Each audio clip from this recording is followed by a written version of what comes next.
David Meacham from UNSW Canberra, from our Australian Defence Force Academy, Amy Hubbell from University of Queensland, and also Cristina Savin from Monash University. And we're going to hear actually now, what do students actually think about doing e-assessment or online exams? So, David first. Thanks. Geoff, can I use that? Oh, sorry, this is probably easier to move it around. Okay, thanks very much. Look, I'd like to talk towards some analysis that I ran. Our institution took part in the national trial, and I put my hand up, perhaps foolishly, to undertake the analysis of the textual responses that students made. We surveyed the students both pre the exam and post the exam and asked their experience, why they chose to make particular choices in their equipment, for example. I saw Mathew, what was it, about 4 weeks ago. Mathew came to Canberra to Symposium, great conference, by the way. Look out for it for 2019. Ian, you're going to be the host. And Mathew said, look, can I have a look at the slides of what you're going to present? I said, yeah, sure, go for it. And so he put the title on the front, The Good, the Bad and the Ugly. And I said, oh my God, how do I talk to this? Here's the potted summary. The good is about the great number of students who said that the reliance upon e-exams was the future for them. It fitted them. It fitted the needs of their profession. I'm thinking in particular those who were training in languages other than English. Is it NATI? N-A-I-T-I? NATI things. That NATI requires them to do translations on PCs. It's a really obvious example. And so many people saying, you look at issues such as hand cramping, and all of those are wiped away with reliance upon a computer. So that's the good. And I want to emphasise the good and what we have to follow. The bad, and I was trying to think of how I would characterise the bad, and I thought, I'll give you this example. I have built for myself a retreat in the Highlands of Tasmania, and I go visit it at minimum about 3 times per year, right? So I set off from Canberra. The ferry leaves from down on Docklands here. The ferry leaves at either 7 o'clock or 9 o'clock at night. I set out at 7 in the morning, full of anxiety. I've got a brand new, well, near new car, a ute, and it's very reliable. I've got the dogs in the back, and you know.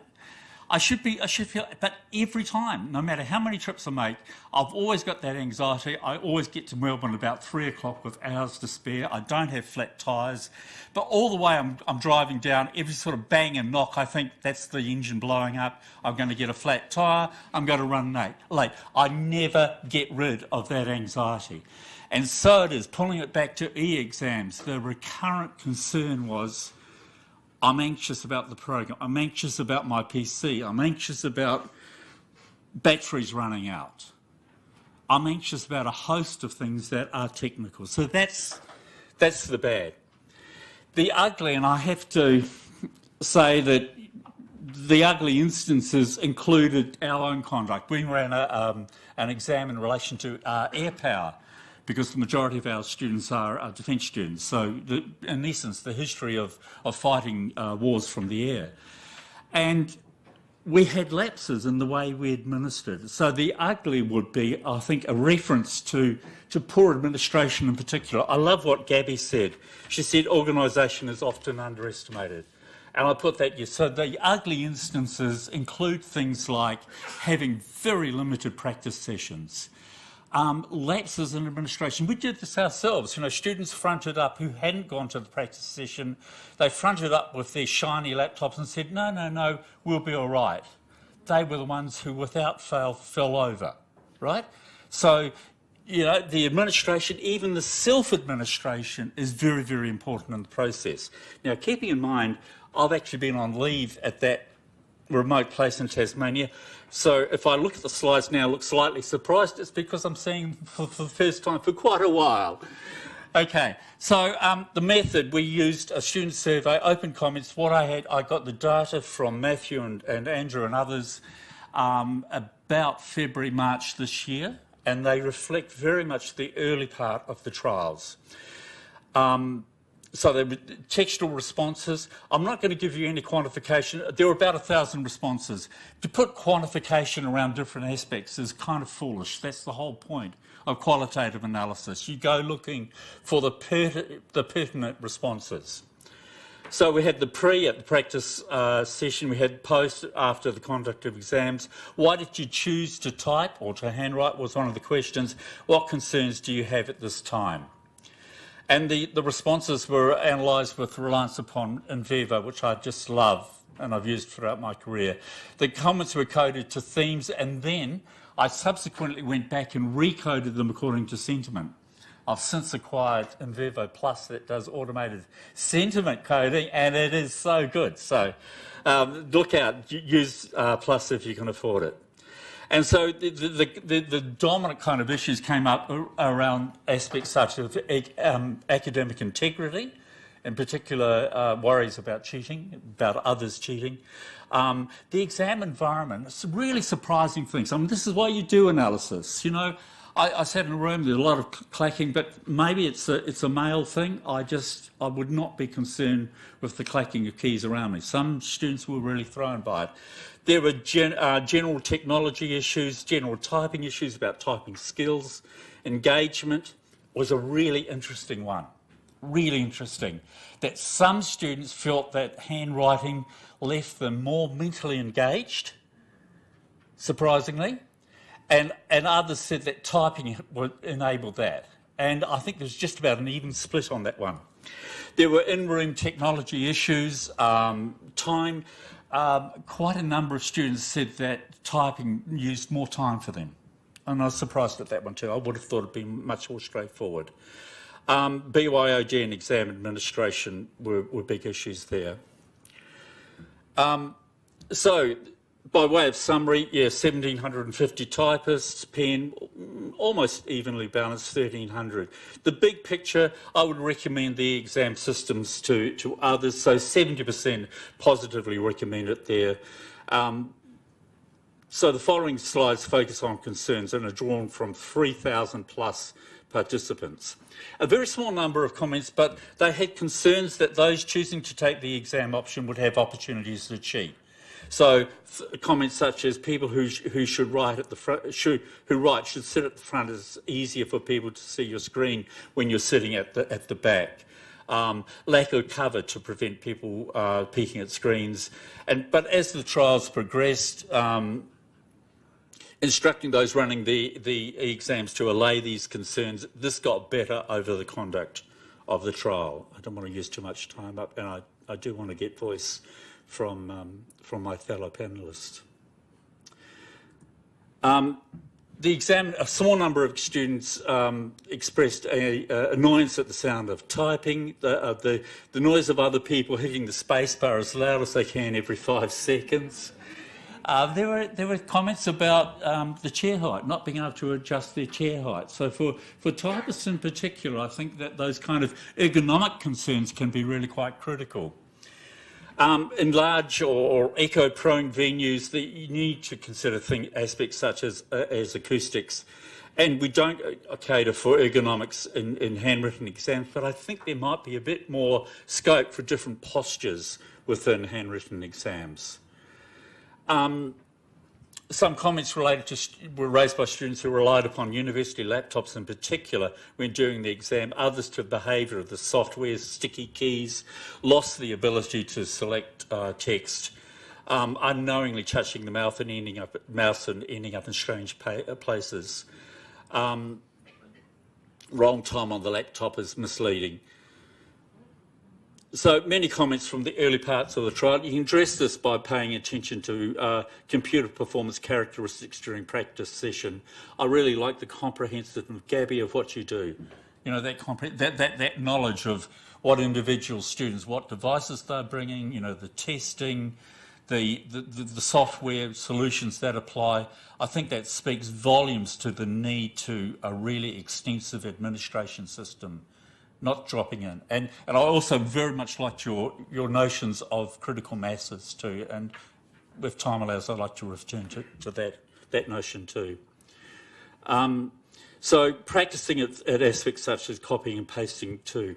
Equity, again, a small number of students' comments made on perceived equity issues is unequal for people doing exams on different computers. I don't know about the validity of that. Personal computers, laptops' performance when using the exam technology. That it isn't fair to offer both options, especially people may go with a worse option just because they feel nervous about typing. So that question of endurance, I guess, over time, the capacity to continue to type effectively over time, just as there exists for handwriting. Just on one of those, that whole choice between handwriting and typing, one of the really interesting comments I saw, and again with reference to what you had, Gabby, one student said, "At least with handwriting, I can smudge my answers a bit and I'll probably get the benefit of the doubt." And I'm thinking, Amy, particularly perhaps with language. Yeah. Is there an accent mark? Is that an accent mark or is it just a stray pen stroke? And I'll give it the benefit of the doubt. Any other comments about that? Because I know you're a language teacher.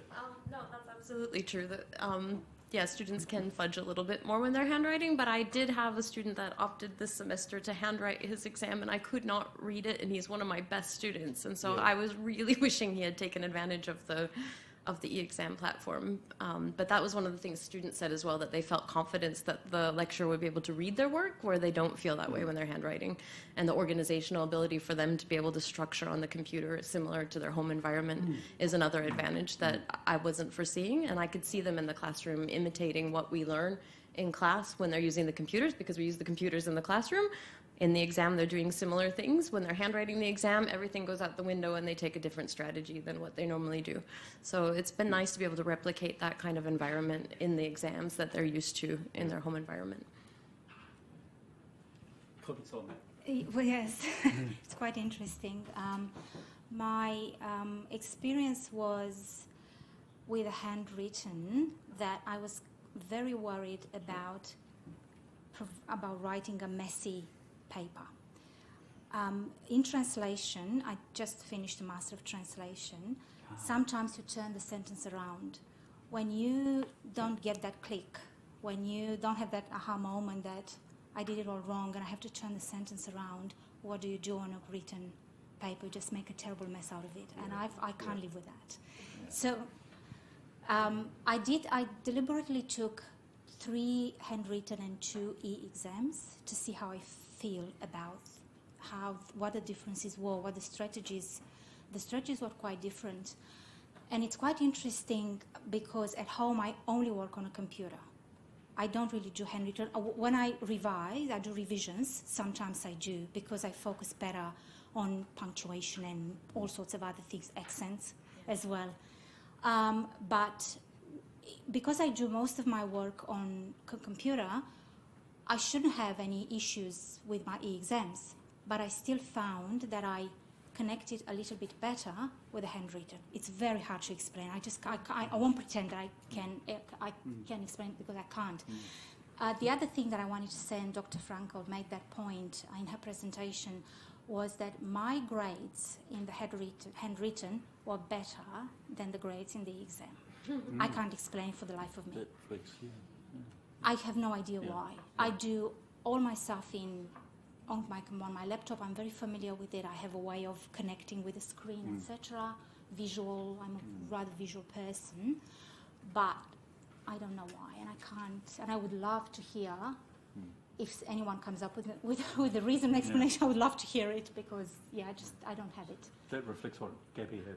Yes. Your experience there too. Look, one of the aspects, one of the suggestions I saw in these handwritten responses, survey responses, was if we're using typing, provide us with notepaper too, for doing the rough work, for organising my thoughts, so there's students saying, look, I still love to type my response, but I can engage better with the content if I've got a sheet of paper there and I plan out what I'm going to do. So, I think there is scope there for depending on your type. And I'm thinking also, because I deal a lot with engineers, but, with equation writing, etc., that practice run by hand may be well worth considering. Can I just comment really quickly on that? I've Sure. found that I've had to provide my typists with a paper exam next to them because they don't want to scroll around through the exam paper. Yeah. And they prefer to have the paper, whether they write on it or not, about 50% write something, scribbling or whatever, on the paper. Some don't touch it at all, but they want to have that confidence of having the paper next to them, just to know it's there. Yeah. Makes them feel better. Yeah, I can understand that. And the other point, particularly when it comes to discursive answers, is keeping an understanding, especially with screen scrolling, about where you've put the parts of your response. And that can be a fair bit more difficult on a screen than it is on paper. Typing, again, I really love this one. The disadvantage of typing is that my spelling mistakes would be far more obvious. Again, we're back to that kind of smudging approach. I'm not sure about the speed and accuracy of what I type. Students who type faster may have the advantage. It's understandable. People saying things like typing is slow and uncomfortable for me. And there's a lot of reports about age cohort stuff saying, I'm of the generation that has gone for decades with handwritten exams. I mentally engage far better with pen and paper. But that's not the majority of the people that we're educating, certainly not at my institution. Less hand cramp was a recurrent comment too.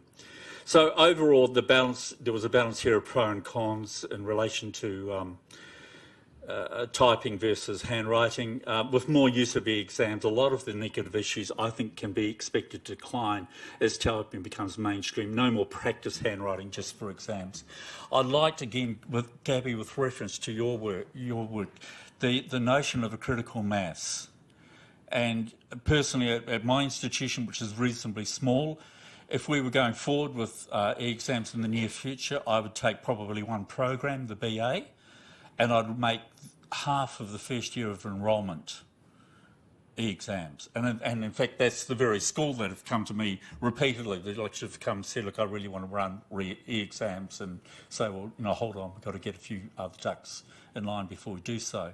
But I think then you can really see the payoff of attendance at the practice sessions and the learning from one instance to the next in terms of how it's run. BYOD, as I said about the technological anxieties, these were expressed even in relation to those who brought their own devices. If you've owned a laptop long enough, of course you've had problems that have left you wondering about its reliability. There were those on the positive side. I love my computers. I feel more confident using my own keyboard. A lot of comments about people who'd got in and borrowed a keyboard that they were unfamiliar with, and they felt that they were disadvantaged by that in particular. Occasional negatives: I do not own a laptop, so I had to borrow one. I'm uncomfortable using somebody else's laptop. My laptop is literally falling apart. So it's notable that most of the students felt very comfortable with BYOD arrangements, and as they become more commonplace, I think we can see this satisfaction with BYOD rising even further. But you still need a set of reserve laptops, but better than buying 100% of them. Time, there was concern for neatness of handwriting, writing Chinese characters in a time-conscious environment. If they chose to type. Extra time with typing French was the request, accents and saving the works. While a lot of the comments here were coded as negatives, in practice they often represented opportunities. For example, over time, the capacity of students to copy and paste parts of their work into a more sensible order will be seen as a positive. And I know with the program that we predominantly work with, there was a degree of clumsiness there, and I know the whole national trial has moved on since then with lesser reliance upon that. The interruptions were minor, established rules to deal with the delays, such as extra time, which is what we did with our own trial. Engagement, this is the one that really interested me about mental engagement. Can I get comments for you? You touched upon it, Can I get your comments about how you felt about mentally engaging with what you were doing in front of you, typing versus handwriting? Oh gosh, it's a bit abstract though. You're right, it is abstract. It's a bit. I think it's about strategies, I think, how you strategize on the way you connect Right. so that you actually do the exam. I don't really have, many people say they have exam nerves. They're very stressed. They find exams very stressful. Yes. Yeah. I think it kind of affects me about 5 to 10% probably. That's all. For first 5 minutes I need to calm myself down. I read the paper. I go, yeah, that's fine, and that's it. Not everyone has. I think I'm quite lucky. But in terms of engagement, I translate from the French into English and from Romanian into English. Wow. Yeah. And I find that I need to connect with the text. It's all about the content. I know that you talked about technology. It doesn't scare me, technology, at all. I don't have that problem at all. But the content, the actual content, the actual response is what makes for me the connection. So I connect with the text, I scribble, I put my thoughts on the paper, and then I go ahead and do the actual response. Is that sort of what you're after? Yes, yes. I think it's a very personal experience as well. Everyone would be different. Yeah. But engaging with the actual content and finding the best strategy to translate, and also organizing the time, so having the time management where I know it's different in other disciplines, but with translation, revision is fundamentally important. I don't know if you agree with that, but I find errors all the time, and then I correct them on the spot. And there's the trickiest bit with the exam, where you have the 2.5 hours or 3 hours, or however long you have, and then you basically find yourself that you don't have enough time to polish your response. That's what ultimately matters. Is that what you're after? Yeah. Amy, any comments? I just had one student that asked me last year if this was part of the university's mission to abolish handwriting altogether. She insisted. She came to the practice exam because a lot of students come to the practice exam just to have that experience, to be in the classroom, to see what it's like. They'll use the computer willingly during the practice exam, and they'll tell me flat out, I'm not going to use the computer in the exam. I just want to be here so that I can do the practice exam, which is beneficial in its own right. So that's been really good. But yeah, it's a personal preference for At least students. they're knowing about Yeah. what they're doing. Yeah. Sure. Thanks, Amy. So the whole issue of engagement, my presumption, and inevitably we come to this situation with our own prejudices. I would have thought, because I have a management background and what I teach tends to be responded to with discursive arguments, the ability to drag and drop in particular and organise the work without getting to, that messy, remember on handwritten scripts, please look 2 pages forward for expansion of this point, etc. You get rid of that. Now, I think with time, with practice, with better programming, those kind of things become a lot easier for the typists.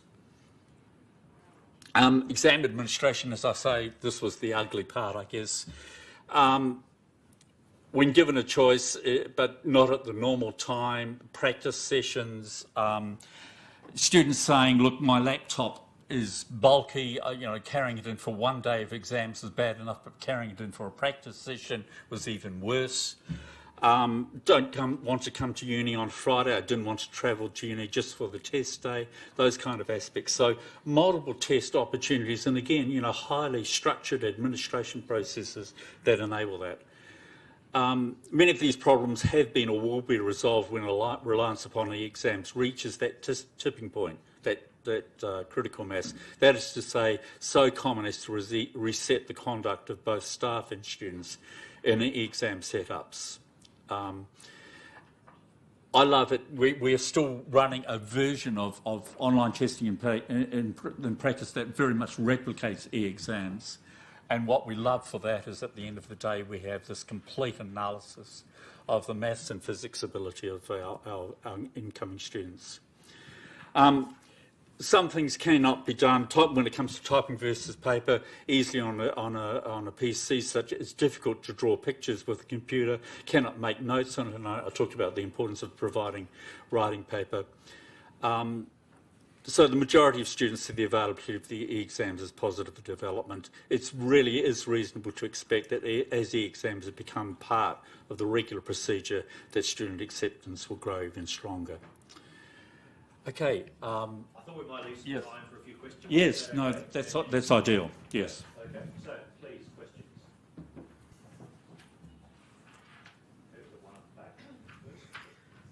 I have a comment which I wonder if we are putting pressure on the students. You mentioned they're cutting and pasting and all that. When the exams get marked, what are we actually marking them on? Their knowledge of their subject or their ability to cut and paste? And I know that there's a structure that has to be looked at, but is that something we should also be looking at and letting students know, look, if you get the odd word spelt incorrectly, well, big deal. And focus on your knowledge of that subject and not on cutting and pasting and spell checking and things like that. Perhaps that's something we need to look at as well. Look, digital literacy is actually one of Geoff, you know this better than I do, but, you know, developing digitally literate students or competent students is actually part of what we set out to do at UNSW. So running e-exams is a perfect example of that. Amy? I just wanted to say in my situation specifically, it's a language class, and they have to learn to write an essay in that structured form. It's an argumentative essay, and they have to do it. They have to have the structure, so that is part of their criteria for them. Another question? Hi, this isn't really a question, but on the difference between how students achieve, they get higher marks if they handwrite rather than they type. I'm from what used to be called the Board of Studies in New South Wales, it's now NESA, and we did a study in 2010 about that very thing, about how markers actually value handwritten responses more than they value typed responses. And my colleague has done a paper, I've just texted her to say, where was it? Where is it? Because when we did the study, we found that if you actually, specifically trained the markers who were marking the typed responses on what to look out for in their own prejudices, and that difference was mitigated. So. That's really interesting. So one here first then. This is also a comment, sorry. I just want to say some time ago, colleagues in applied linguistics researched two of the issues that came up. One was Sally O'Hagan, who did her master's and then PhD on how discipline academics assess international students, and they found they definitely gave them the benefit of the doubt in terms of whether they understood or not. So I think that's kind of that. It wasn't a handwriting versus type, but it was that sort of benefit of the doubt. I think they've understood, it's just they haven't expressed it. The other one was Annie Brown, and this is some time ago, and I think it might have been in relation to the TOEFL exam, but she did an explicit comparison of handwriting versus typed, and would have been a linguistic analysis of the differences there as well as the overall result. And I apologise, I can't tell you what the outcome was, but I can find the citation for you if you're interested. Sally? Sorry, I might just take one last one. Is that a comment or question, Phil? It's a comment. It's pretty much been covered. No one's got any questions, George. That's fine. Can I just refer back to the person on my table who talked about how what was it in the handwriting that tended to positively influence the graders? Do you know what that was? As far as I remember, and I haven't looked at it for a while, but it was exactly what you guys have said, in that if they can't read something, they'll give the students the benefit of the doubt. Something looks bigger. These were Year 10 students, but when they handwrite, it takes a lot more space than it does when you type something. So it seems that the students have written a lot more. They just... benefit of the doubt, and what it looks like on the page looks better than it does when they typed it. Matt. Another possibility that the group could consider there that actually when you handwrite things, there's extra implicit information that's being provided that isn't included when you type something. For instance, if something's written small or lightly or large, or even diagrammatic, arrows can be linked. So perhaps there might be other things that people, when they're assessing, are reading into the text beyond the actual letters that are on the page. Is a possibility, or one factor maybe. I just make my comment. There have been studies looking at cognitive processes in how we write, and then obviously how we read, whether it's on paper or on type.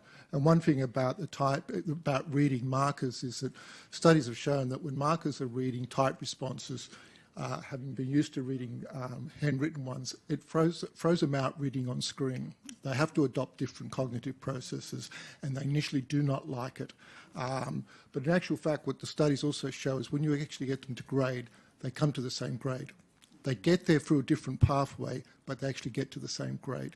So most of the studies on motor effects do not show a difference in grades. No. They show a difference how students get there or how markers get there. Thank you, Phil. This side of the room, is there anything from the other side of the room? I want to make sure that we don't want you to feel excluded. I just want to actually follow up a comment from the previous tables. There was report.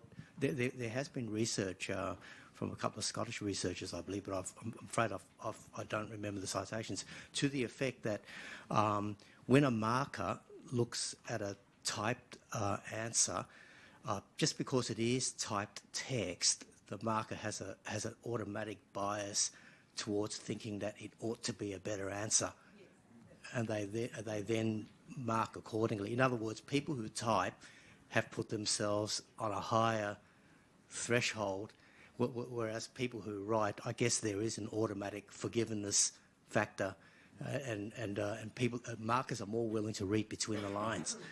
Apparently, some such dynamic as that apparently exists. Yeah, and look, and I understand that your research really reflects a very mixed environment, not just discursive responses. But what you're saying kind of contradicts the long-term result, which is a stricter grading, I guess. On the other hand, Gabriel's statistics also show that people who type found it harder to get a HD. Yeah, that's what I mean. Yeah, maybe that sort of dynamic was affecting that. Yeah, yeah. Okay. Any other comments, questions? Okay, sorry, one down here.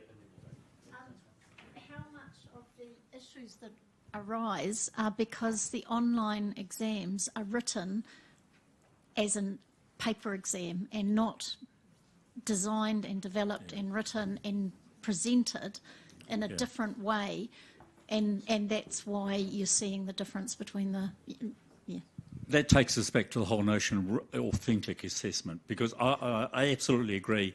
I mean, the trial that my own institution ran was really just taking a paper exam and putting it on a PC. You're right. We could do a whole lot better, and this is where the development time and the development effort is so significantly different. I don't know about languages, but could you run a script of somebody speaking and get a translation? Yeah, so that's what Scott and I were talking about, that ways that we would like to integrate playing video within the exam itself. Instead of, right now we have to send a human being into the exam room to play the video 3 times and to stare at their watch. And that, it would be really nice if the students could just have their headphones and hit play, and we don't actually care if they listen to it more than 3 times, so let them listen more often if they want to, but we just haven't gotten to that step yet in our. We're still crawling a little bit, to use Mathew's term. Christine? I think the same. It's the same sort of experience. Yeah. Sorry, we had one here first, and then that's all right. Okay. Hi, thank you. It was really interesting. Did you notice any demographic differences, gender, anything like that? Look, no, I didn't get to that level of analysis. I did this in vivo work really to mesh with the guys doing the quant stuff. And so those kind of efforts, the idea was to develop this database that could then give supporting or not supporting evidence to the stuff that came out of the quantitative. So you need to look at the quant partners in the national exams trials for that kind of evidence. Hi, it's been very interesting so far, but one thing I'm thinking of, because in your situation you did a practice exam and the students obviously had that opportunity to, so I think a lot of the things that were on your qualitative analysis were sort of, it seemed to me very, sort of broadly, was very much people's perceptions of their abilities. It wasn't necessarily the fact as to what they could or couldn't do. Technophobes and all those sorts of things. You get all sorts of people, coming to universities, which is fine. So maybe there's an opportunity there, and it probably even filters back into the schools. It's how we are taught to do exams. So in high school, you're still writing your high school exams. And then when you come to university, or we just assume we're just going to do written exams as well. So at some point, we need to be taught how to do electronic exams, whether that's in school or whether that's at the university level. I don't know, but it's a taught skill to do an exam, as it is to write an essay or whatever it is. So we need to teach for that now, if this is what we're looking at as the standard. I would just say I had a really high uptake in my translation class because they do all of their translations in class already in a computerized environment. And so when I switched to the e-exam, it was a slight step backwards for them because they didn't have internet access and other things. But I had 90%, I think, participated in that round, whereas in the other classes where they're not used to writing the exams on the computers, there is less uptake. I think we're also seeing a demographic shift, like really, really rapid. Going back a few questions, somebody was talking about the bias, the discomfort of reading answers on a screen. And when I look at my own reading habits now, in the space of 2 years, I've gone from probably 70% paper reading to 10%. Everything else is digital.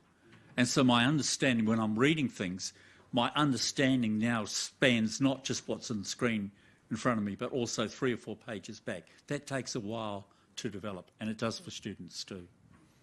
But I think it's happening really, really fast. Yeah. Okay, perhaps last one. Yeah. Hang away from I'll just speak my teacher voice. I'm interested in the national education, the tests for our students in literacy and numeracy for the education side of things. And as we're monitoring the results for our students to do the national literacy and numeracy tests for education, and we're seeing them not doing so well, I think when you say it's moving so fast, these education students don't get a choice, that's online. And so we need to be doing things to prepare for them so it doesn't become such a big hurdle, because unfortunately, even though people say, oh, they'll all pass it, unfortunately, they're not all passing them straight away. So I think that's an issue. Are you referring to NAPLAN? Yeah, no, I'm talking to the land type, the final hurdle tests in literacy and numeracy that the education students have to do before they graduate, which is all online. I think run from ASA. I think it's ASA off the top of my head. Yeah, so it's just a point. I'm sorry. Sorry, it's not something I'm familiar with. No. Okay, so what we might do is just thank David, Cristina and Amy.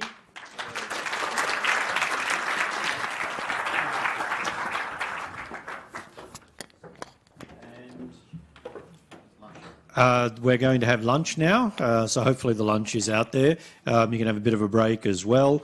I must say this session